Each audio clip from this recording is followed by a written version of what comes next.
안녕하세요. 화상관제인 홍인필 변호사입니다. 이번 시간은 개인회생,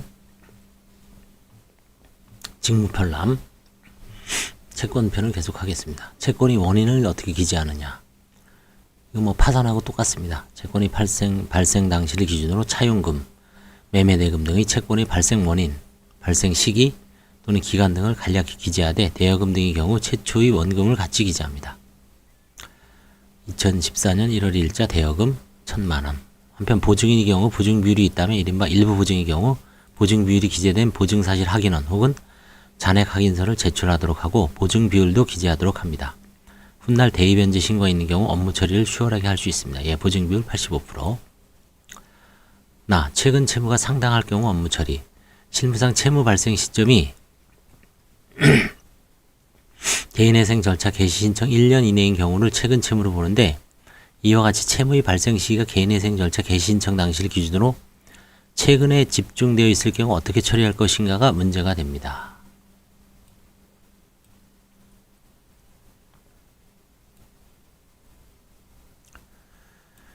최근 채무에 대해서는 금융거래 자료를 첨부하면서 그 사용 내역을 상세하게 소명하도록 하고 사용처를 검토한 결과 돌려막기 기타 정당한 사유가 있는 경우에는 절차를 진행할 것이나 사용처가 불확실하거나 지나친 도박, 낭비 등 불성실한 사용으로 판단되면 경우에 따라서는 개인회생 절차 개시 신청을 기각해야 할 것입니다. 특히 개인회생 절차 개시 신청 직전 단기간에 집중적으로 여러 군데에서 대출을 받은 경우에 정당한 사용처가 소명되지 않는 경우에는 더욱 엄격한 판단이 요구된다고 합니다. 실무상 서울해생법원이겠죠.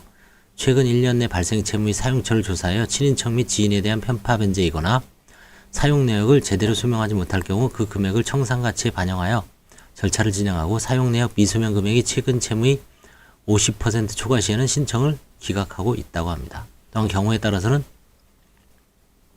사용 내역 확인 시까지 금지 명령을 보류하기도 한답니다. 그래서 이런 최근에 이제 제가 한 사건 중에서는 지방인데 주식 투자 실패한 것도 저는 전액 청산가치에 반영하라. 그렇죠? 이분이 이제 아마 두 번째 회생이죠. 그래서 아마 그런 좀 제재를 가는 거죠. 정신 못 차렸다. 그렇죠? 5년 전에 이미 한 번 회생을 했습니다. 그래서 이제 좀 시간이 지나서 다시 회생을 하려고 보니까 이제 그 사이에 또 주식 투자하다가 말아먹었어요. 빚이 확 늘어났죠. 그래서 그 주식 투자 실패한 금액은 전액 청산가치에 반영하라. 그러니까 이제 자기 생계비가 안 나올 정도로 일단 계획은 짜서 냈는데 나중에 어떻게 될지 모르겠습니다. 최근 1년 내에 이거는 전국 법원이 비슷한 것 같아요. 그래서 기각하거나 아니면 청산가치의 상당한 금액을 결국 이제 변제 기간이 늘어나겠죠. 3년이 아니라 5년. 그렇죠?